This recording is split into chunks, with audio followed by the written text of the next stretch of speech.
마태복음 24장을 보시겠습니다. 24장 32절입니다. 자, 32절부터 35절까지 같이 읽어보시겠습니다. 무화과 나무의 비유를 배우라. 그 가지가 연하여 지고 잎사귀를 내면 여름이 가까운 줄 아나니 이와 같이 너희도 이 모든 일을 보거든 인자가 가까이 곧 문 앞에 이른 줄 알라. 내가 진실로 너희에게 말하노니 이 세대가 지나가기 전에 이 일이 다 이루리라. 천지는 없어지겠으나 내 말은 없어지지 아니하리라. 자, 마태복음 24장은 종말에 대한 말씀입니다.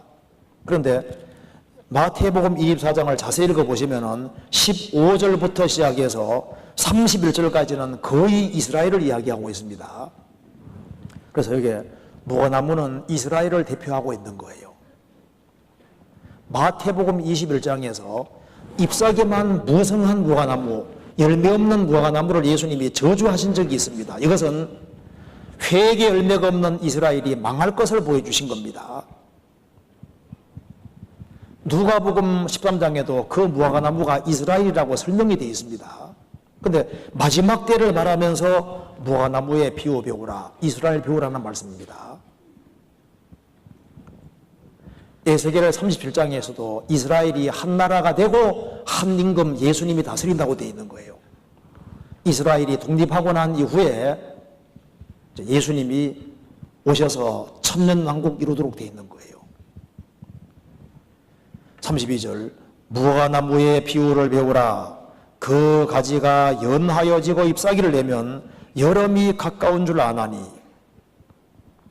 이와 같이 너희도 이 모든 일을 보거든 인자가 예수님이 가까이 곧 문 앞에 이른 줄 알라.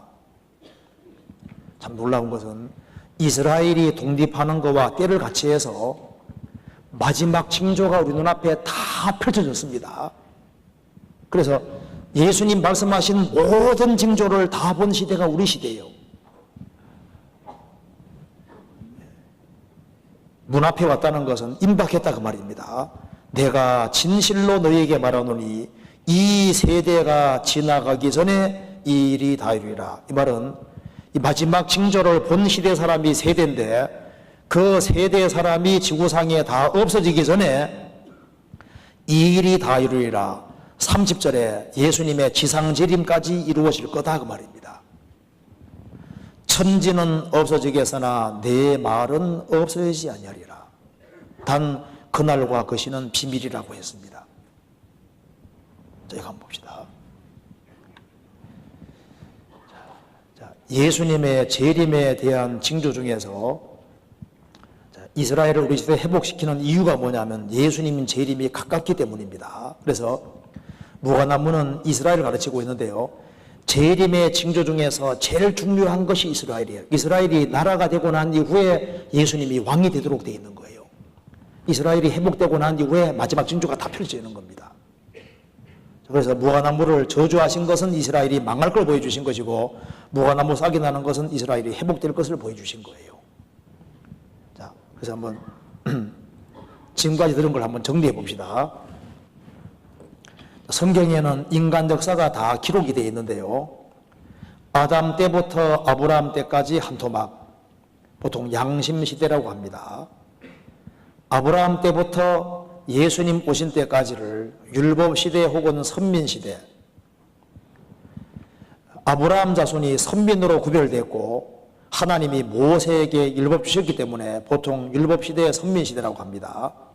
예수님 오신 때부터 7년 환란 전까지를 은혜시대, 이방인시대, 교회시대라고 합니다. 예수님께서 공중에 재림하셔서 이제 거듭난 사람을 데려가시는데요. 징조가 있고 예수님이 공중에 재림하십니다. 그 다음에 7년 혼란이 있고 7년 혼란 끝에 예수님이 지상 재림하십니다. 저는 말하셔서 만왕의 왕으로서 천년왕국 동안의 세계를 통치하게 되는데요. 이스라엘이 독립하고 예수님께서 지상 재림하셔서 임금이 되도록 되어 있는 거예요. 그리고 역사 속에서 구원받은 모든 사람은 궁극적으로 영원한 천국에, 구원제 받지 못한 사람은 영원한 지옥으로 들어가고 역사 끝이 나게 되어 있는데, 우리는 지금 은혜의 시대 끝에 살고 있는 겁니다. 그리고 이 징조를 우리가 다 한꺼번에 다 봤습니다. 성경에 세상 것에 대한 징조가 자세히 쫙 기록되어 있는데요. 먼저 나열해 보면은 자칭 예수가 많아지게 될 것이다. 그리고 기근과 지진이 많아지게 될 것이다. 원적 전염병이 많아질 것이고 테러 활동이 많아지게 될 것이고 하늘로서 큰 징조들이 있게 될 것이다. 폭풍과 해일이 심해지게 될 것이다. 많은 사람의 사랑이 식어지게 될 것이다. 복음이 전 세계적으로 전파될 것이다. 그리고 핵전쟁 준비가 다 되어 있을 것이고 앞으로 환란 속에 들어가면 행성이 지구상에 운석이 대거 들어오게 되어 있습니다. 벌써 우리가 징조 다 보고 있습니다. 지구가 낡아지게 될 것이다. 지구가 촌처럼 가까워져 사람들이 빨리 왕래하게 될 것이다. 정부화 시대에 들어가게 될 것이다. 텔레비전과 인공위성, 성경에 이것이 등장해야만 이해되는 구절이 있습니다. 그런데 제일 중요한 것이 이스라엘 회복인 거예요. 그리고 지금 벌써 성전을 재건하려고 지금 준비 다 해놨잖아요. 앞으로 화폐 없는 세상이 오도록 되어 있는데요. 성경에 징조들이 이미 나와 있고 자세히 다 기록되어 있는데 우리가 한꺼번에 징조를 다 본 시대인 거예요. 근데 이걸 다 배우려면 시간이 없으니까 이 중에 몇 가지만 한번 잠깐 보도록 합시다. 마태복음 24장 3절에 보시겠습니다.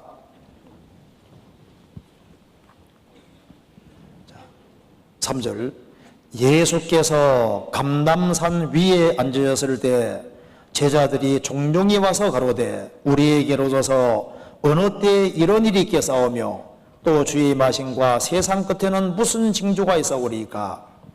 이런 일은 1절 2절을 말합니다. 이건 AD 70년에 이루어졌고 이 징조는 누가복음 21장에 기록이 되어 있습니다.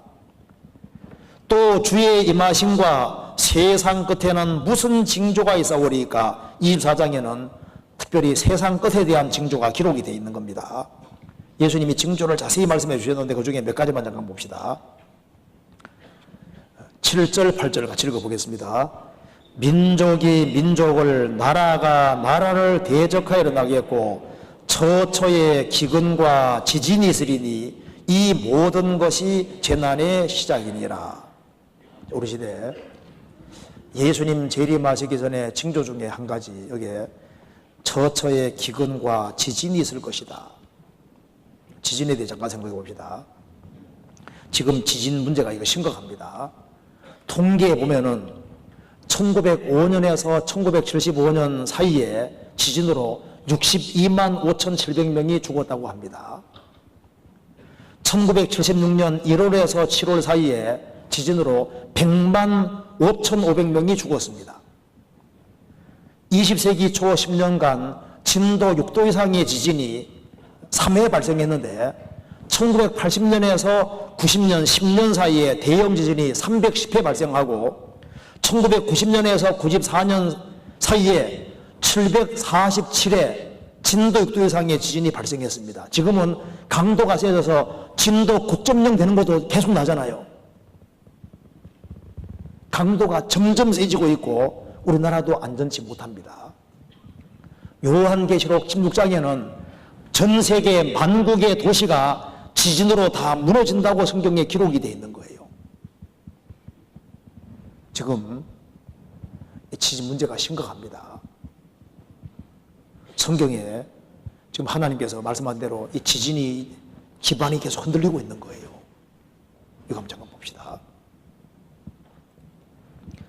자, 90년에 이란 강진으로 2만 5천 명이 죽었습니다. 일본 지진으로 2,200명이 죽었습니다. 88년에 소련 지진으로 10만 명이 죽었습니다. 95년에 사할린 강진으로 3천 명이 죽었습니다. 중국 당산 지진으로 100만 명, 76년에 100만 명이 죽었습니다. 멕시코 지진, 시애틀 지진, 터키 지진, 인도 지진으로 3만 명 이상이 죽었습니다. 콜롬비아 강진 모습입니다. 99년에 대만 강진으로 1,500명이 죽었습니다. 2001년에 인도 지진으로 10만 명이 죽었습니다. 파키스탄 강진 사망자 3만 명 추산. 파키스탄 강진입니다. 동남아 지진으로 수십만 명이 죽었습니다. 쓰나미로. 진도 6.0 이상 매년 백경, 강도가 점점 세진다. 90년 신문에 지진 1년에 1,500만 번, 피해 큰 규모 이상이 3,000회 꼴로 난다. 쓰촨성 지진으로 많은 사람이 죽었는데 2008년입니다. 건물 80%가 내려앉아 버렸어요. 그 다음에 IT 지진으로 수십만 명이 죽었습니다.